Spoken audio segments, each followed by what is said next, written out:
स्वागत है आपका। ब्रेक के बाद आप देखना शुरू कर चुके हैं शेयर बाजार सबका अधिकार।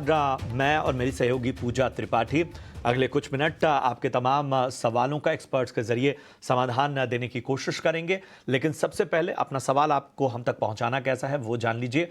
आपको कुछ नहीं करना है, आपके स्क्रीन पर लगातार हम एक QR कोड स्कैन कर रहे हैं जिसके जरिए आप हमसे व्हाट्सएप पर जुड़ पाएंगे और अपना सवाल वहां पर आप भेजिए। अपने शहर का नाम, किस स्टॉक पे आपका सवाल है, क्या नजरिया है, शॉर्ट टर्म या लॉन्ग टर्म, ये जरूर मेंशन कीजिए। यहां तक कि अगर आपको शेयर बाजार से जुड़ी कोई आपकी बेसिक उलझन है, कोई टर्म आपको नहीं समझ में आ रहा है, तो भी आप पूछ सकते हैं। ये शो आपकी इस तरह की शंकाओं का भी समाधान देगा। तो चलिए फटाफट से बिना देरी करते हुए हमारे दोनों एक्सपर्ट हमारे साथ रेडी हैं, रवि और इसके साथ ही हमारे साथ महेश जी भी बने हुए हैं। और लगातार हमारे पास सवाल आ रहे हैं और कुछ YouTube के सवाल आ रहे हैं, ज़रा उनको सबसे पहले हम ले लेते हैं। एक सवाल NBCC पे, हालांकि दर्शक ने अपना नाम नहीं लिखा है, NBCC पे नज़रिया जानना चाहते हैं। 2500 शेयर हैं, 50 रुपए की इनकी खरीद है और कल हमने खबर भी बताई थी NBCC के बारे में। REC से उसके कुछ कॉन्ट्रैक्ट की बात सामने आई थी। हालांकि आज हम देख रहे हैं कि हल्का दबाव NBCC पर मौजूद, लेकिन चूंकि इनकी खरीद बहुत ही अच्छे लेवल पे 50 रुपए पे इन्होंने NBCC में एंट्री की हुई है, अच्छे खासे मुनाफे में इस वक्त हैं, तो क्या करना चाहिए? रवि जरा बताएं NBCC में। देखिए प्रशांत जी, एक तो रूल ये कहता है कि जब भी आपको किसी स्टॉक में 100% आ रहा हो तो उस स्टॉक से 50% प्रॉफिट बुक करना चाहिए। लेकिन स्टॉक अभी ट्रेंड में है, अच्छे मोमेंटम में है, मुझे ऐसा लगता है अपनी पोजीशन को 150 के स्टॉप लॉस से कंटिन्यू करें। अगर 150 को टूटता है तभी 50% प्रॉफिट बुक करें। अदरवाइज लॉन्ग टर्म के हिसाब से देखें तो वापस से 195 के आसपास के टारगेट आपको देखने को मिलेंगे। चार्ट पैटर्न पे थोड़ी प्रॉफिट बुकिंग जरूर है, लेकिन स्टॉक अच्छा है, फंडामेंटल ग्रोथ के साथ यहाँ पर बढ़ रहा है। टेक्निकल लेवल्स पर अगर देखते हैं तो मेजर मूविंग एवरेजेस से ऊपर चल रहा है, तो मुझे लगता है पोजीशन को होल्ड करके रखें। इनफैक्ट इसके माध्यम से नए जो लोग NBCC को देख रहे हैं उनके लिए भी एक अपॉर्चुनिटी कि आप थोड़ा सा वेट कर लीजिए। 160 से 155 के बीच में बाय कर लीजिए, स्टॉप लॉस लगाइए 150 का, टारगेट रखिए 195 रुपए। बिल्कुल। तो ये है सलाह NBCC पर आपके लिए। असम से दीपांकर हमारे साथ जुड़े हैं फोन लाइन पर। दीपांकर जी नमस्कार, सवाल पूछिए अपना। नमस्कार मैम। मैम मेरे पास सुजलॉन का शेयर है, 22 रुपीज पे मैंने 500 शेयर लिया था। और मैम टाटा मोटर्स DBR भी है, 643 पे मैंने 250 लिया है। तो मुझे ये जानना है, ये दोनों शेयर में मतलब लॉन्ग टर्म के लिए रखना चाहता हूँ, मिनिमम 5 साल के लिए। तो इसमें कोई दिक्कत तो नहीं होगा ना? बिल्कुल, आपको सलाह दिलवा देते हैं। और सुजलॉन तो इन स्तरों पर बहुत ही अच्छे लेवल पर आपने एंट्री की, क्योंकि मुझे ध्यान है कि हमारे चैनल पर भी काफ़ी सारे एक्सपर्ट इन स्तरों में सुजलॉन पर एंट्री करने की सलाह भी दे रहे थे और वहाँ पर देखिए उनको फ़ायदा भी हुआ। और टाटा मोटर्स DBR, वहाँ पर भी हम देख पा रहे हैं कि उस स्टॉक में भी आपको गेन हो रहा है। महेश जी आप सलाह दीजिए। सुजलॉन एनर्जी में भी ये गेन में है, 22 रुपये पर लिया था स्टॉक को। और टाटा मोटर्स इन्होंने 643 पर लिया था, करीब 250 शेयर्स। यहाँ पर भी इनको गेन ही हो रहा है और लॉन्ग टर्म निवेशक हैं, समय दे सकते हैं दोनों ही शेयरों को। तो अभी जो लेवल्स दिखाई दे रहे हैं, थोड़ा इनको प्रॉफिट बुक कर लेना चाहिए या फिर लॉन्ग टर्म निवेशक के इसलिए बने रहे दोनों शेयरों में? डेफिनेटली सुजलॉन के अंदर जो है काफी इम्प्रूवमेंट, पहले से काफी इम्प्रूवमेंट हो चुके हैं। अब यहाँ से भी एक जो है और ज्यादा अपसाइड जो है सुजलॉन के अंदर अपने को देखे तो सेक्टर स्पेसिफिक की के ऊपर भी गवर्नमेंट का जो है पॉजिटिव स्टैंड रहेगा। और आगे आने वाले दिनों के अंदर देखेंगे कंपनी की जो बैलेंस शीट है वो और भी इम्प्रूवमेंट होने के पूरे पूरे चांसेस है। कंपनी की ऑर्डर बुक है वो दिनों दिन इम्प्रूवमेंट हो रही है। तो ये स्टॉक्स के अंदर लॉन्ग टर्म का नजरिया रख के बने रहिए, कोई दिक्कत वाली बात नहीं। यहाँ से भी आप इनको, जैसे इनका नजरिया काफी लॉन्ग टर्म के हिसाब से ही है, तो यहाँ से बने रहिए। टारगेट जो है आप 75 से 80 के बीच में अपने माइंड में रखिए। थोड़ा सा लॉन्ग टर्म नजरिया जो आपका है उससे थोड़ा सा और बढ़ा लीजिए। तो सुजलॉन के अंदर डेफिनेटली बने रहने की सलाह है। तो सुजलॉन में बने रह सकते, होल्ड करिए। दूसरा आपका है टाटा मोटर DBR। तो टाटा मोटर DBR में वैसे कोई प्रॉब्लम है नहीं, वहां पे अगर आपका लॉन्ग टर्म का नजरिया है तो वहां से भी होल्ड करके रख सकते हैं। थोड़ा टेक्निकली एक डाउन साइड का ट्रेंड जो है फिलहाल बना हुआ है, तो एक कंसोलिडेट करेगा लोअर लेवल में, जैसे कि अपने पिछले शो में भी टाटा मोटर के लिए भी बात हुई, थोड़ा कंसोलिडेट करेगा, वापस से अप साइड में रीबाउंड होगा। तो लॉन्ग टर्म का नजरिया तो यहाँ पे भी होल्ड करना चाहिए, लेकिन ये थोड़ा हो सकता है कि टाटा मोटर डीवीआर आपको थोड़े से नीचे के लेवल जरूर दिखा सकता है, बट होल्ड करने की सलाह रहेगी। तो इन दोनों स्टॉक पर आपको विशेष रणनीति महेश जी की तरफ से मिलती हुई। बढ़ते हैं अगले दर्शक की ओर। यूट्यूब पर लाइव सवाल उन्होंने पूछा है, एलिस नाम है इनका, और नैल्को का शेयर इन्होंने लिया हुआ है और 150 रुपए की इनकी बाइंग प्राइस है नैल्को में।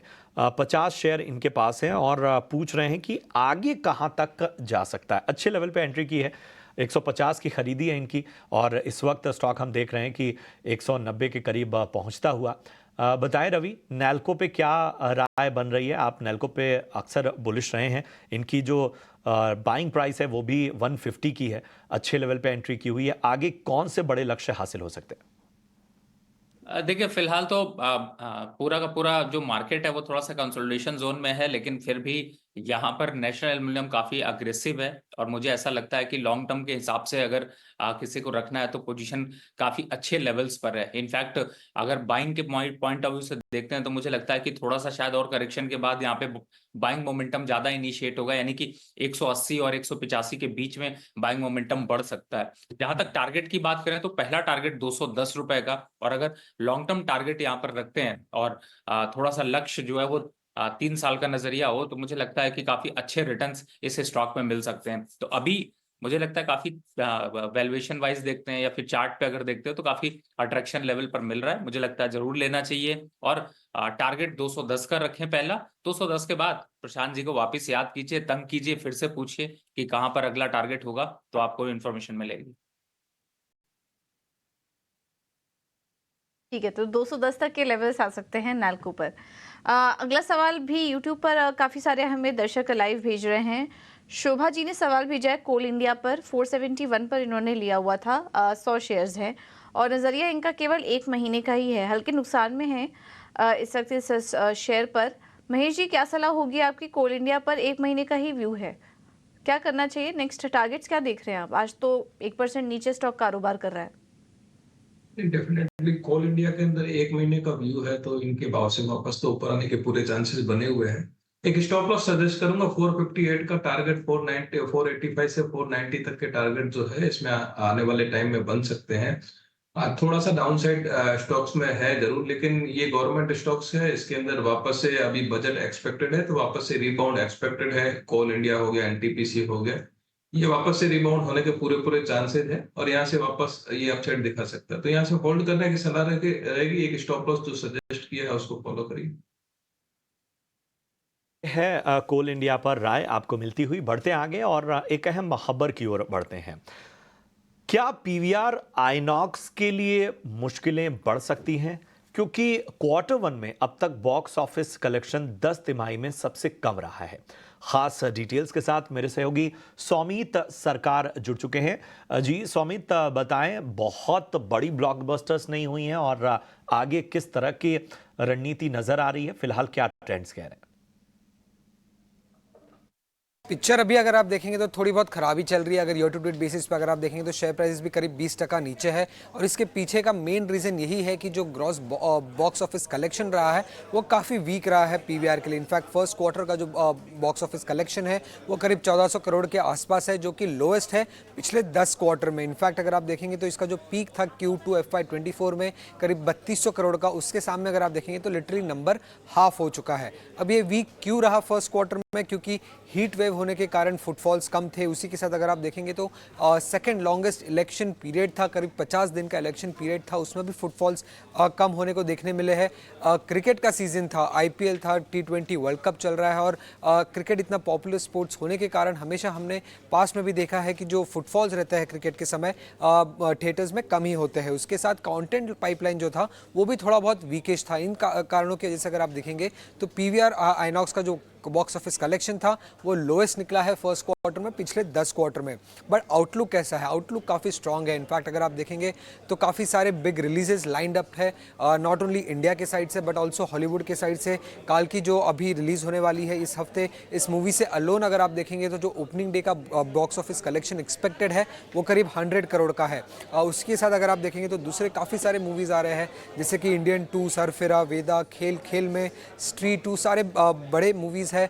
काफ़ी ज़्यादा बॉक्स ऑफिस कलेक्शंस एक्सपेक्टेड है Q2 ऑफ FY25 में। इसी के साथ अगर आप देखेंगे तो हॉलीवुड में जो राइटर्स की स्ट्राइक थी वो भी अब सेटल हो चुकी है, तो हॉलीवुड का लाइनअप भी Q2 के लिए काफ़ी स्ट्रॉन्ग लग रहा है। जैसे कि डेडपूल एंड वुल्वरिन जैसी मूवी, ट्रांसफॉर्मर्स, वुल्स, ये सब रिलीज़ होने वाले हैं Q2 में। अब अगर आप वैल्यूएशंस की बात करें PVR आइनॉक्स का तो वो भी काफ़ी सस्ता है। 5 ईयर एवरेज के सामने अगर आप देखेंगे तो जो कि करीब 13 टाइम्स था EV to EBITDA, current 12 month forward valuation अगर आप देखेंगे तो वो सिर्फ 10 टाइम्स का है। और एनालिस्ट भी काफ़ी बुलिश है इस स्टॉक पे, क्योंकि करीब 80% ऑफ द एनालिस्ट जो ट्रैक करते हैं इस स्टॉक को उनका बाय रेटिंग है। और कंसेंसस टारगेट प्राइस अगर आप देखेंगे तो 1700 के आसपास है, जो कि करीब 20% का रिटर्न पोटेंशियल दिखाता है करंट लेवल से। शुक्रिया करेंगे सौमित तमाम ट्रेंड्स के बारे में बेहतर तरीके से स्थिति साफ करने के लिए और तमाम जानकारी के लिए।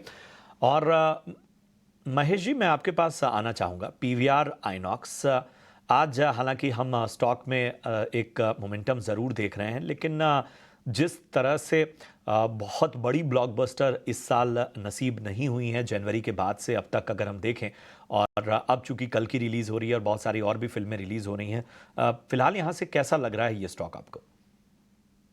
देखिए, पीवीआर के अंदर देखें तो ये काफी टाइम से एक रेंज बाउंड में काम कर रहा है। नीचे के अंदर 1340 से 50, 1380, 90, ये रेंज बाउंड के अंदर काम कर रहा है। एक काफी टाइम के बाद कोई भी ट्रिगर अगर इनको एक मिलेगा तो पीवीआर के अंदर वापस से ये अपसाइड मोमेंटम कंटिन्यूस बनाएगा और वो इनको वापस से करीब करीब 1550 से 1600 तक के लेवल लेके जाएगा।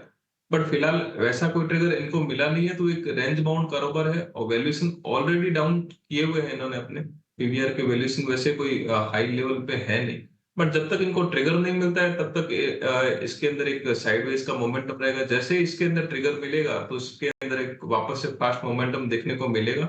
वो ट्रिगर जब तक नहीं मिलता है तब तक इसके अंदर थोड़ा सा साइडवेज या एक कंसोलिडेशन जोन वाला एक मोमेंट मिलता हुआ दिखेगा। तो फिलहाल इसके अंदर वो ट्रिगर का वेट करिए, जैसे वो ट्रिगर मिलेगा और तब इसके अंदर एक फास्ट मोमेंटम जरूर मिलेगा।